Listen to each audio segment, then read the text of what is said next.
Et s'il existait un monde où tout ce que vous connaissez était recréé en numérique? Un monde où vous pourriez travailler, jouer, sociabiliser sans jamais sortir de chez vous. Un monde parallèle, une version virtuelle de notre réalité, le métaverse. Pour certains, c'est la prochaine grande révolution technologique. Pour d'autres, c'est un rêve coûteux et largement oublié. Au centre de ce projet colossal, Mark Zuckerberg, le fondateur de Facebook devenu Meta.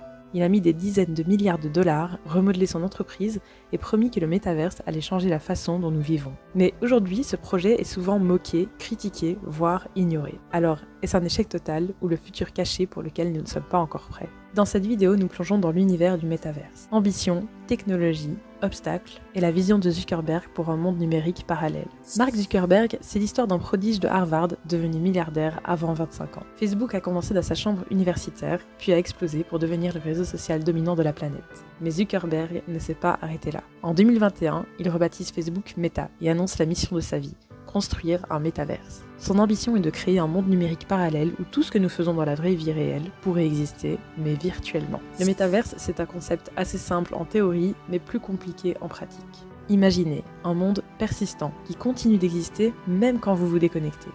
Des avatars qui vous représentent, des espaces sociaux, économiques et professionnels entièrement virtuels, et des transactions en crypto-monnaie ou NFT, et même des biens immobiliers numériques. Meta investit massivement. Des studios de réalité virtuelle, des lunettes Oculus, des logiciels de création d'espaces 3D, tout pour construire un univers parallèle connecté. Mais le problème, c'est que personne n'y va vraiment. Si le métaverse attire quelques passionnés, le grand public reste distant. Zuckerberg voyait grand, très grand, car son objectif était de réinventer Internet lui-même. Facebook, Instagram, WhatsApp n'étaient que la première étape. Le métaverse devait devenir le futur du travail, avec des réunions et des bureaux en 3D, du télétravail immersif, mais également le futur des jeux et du divertissement, avec des concerts virtuels, des expériences interactives, ou encore le futur des échanges sociaux, des fêtes, des rencontres, des réseaux d'amis en réalité virtuelle.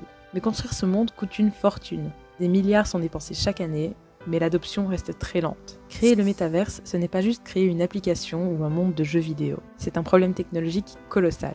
Car il faut créer un monde immersif fluide pour des millions d'utilisateurs en même temps, réduire la latence et la fatigue visuelle des casques de réalité virtuelle, développer des avatars expressifs et réalistes, assurer la sécurité et la confidentialité des données, et construire une économie numérique viable avec des crypto-monnaies et des NFT. Et aujourd'hui, la technologie peine encore à suivre. Les casques de réalité virtuelle sont lourds, chers et inconfortables pour le grand public. Le métaverse reste donc trop coûteux pour devenir universel. Meta a investi plus de 30 milliards de dollars dans le métaverse depuis 2021. Et pourtant, les revenus sont quasiment inexistants. Pire, Facebook a perdu des millions d'utilisateurs. Meta est critiqué pour ses investissements massifs et le scepticisme des marchés. Pour beaucoup, le métaverse est déjà un échec commercial. Zuckerberg, lui, continue de croire que c'est un pari à long terme. Mais le public semble désintéressé. Malgré l'échec apparent, certains experts pensent que le métaverse n'est pas mort et que peut-être que c'est un projet qui est trop en avance sur son temps, trop en avance sur le grand public.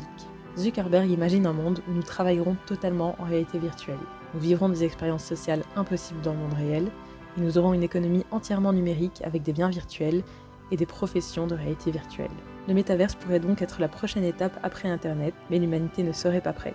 Comme nombre de sujets dans ce domaine, les critiques sont nombreuses. C'est une technologie trop chère et peu pratique, l'adoption est trop lente, les risques éthiques et psychologiques liés à la réalité virtuelle sont aussi à prendre en compte, et il existe aussi la question de monopole et de contrôle d'un monde numérique par une seule entreprise. Certains experts affirment que le métaverse est plus un outil marketing qu'une véritable révolution technologique. Pour d'autres, le véritable métaverse n'est pas visible, et il se construirait en silence, loin des projecteurs. Alors finalement, est-ce que le métaverse est un flop monumental ou pas? Zuckerberg, lui, continue à croire en son projet. Peut-être que c'est simplement trop tôt, et peut-être que le métaverse est vraiment la prochaine plateforme qui va exploser, mais dans 15-20 ans. Mais une chose est sûre, Zuckerberg a changé la façon dont nous imaginons les choses. Le métaverse n'est peut-être pas là où nous le pensions, mais il existe, et il pourrait devenir incontournable. Alors, qu'allez-vous retenir? Un échec coûteux, un pari fou, ou la prochaine révolution numérique? Peut-être que le métaverse est vraiment trop en avance sur son temps, peut-être pas. Et vous, si vous pouviez entrer dans les métaverses aujourd'hui, est-ce que vous le feriez?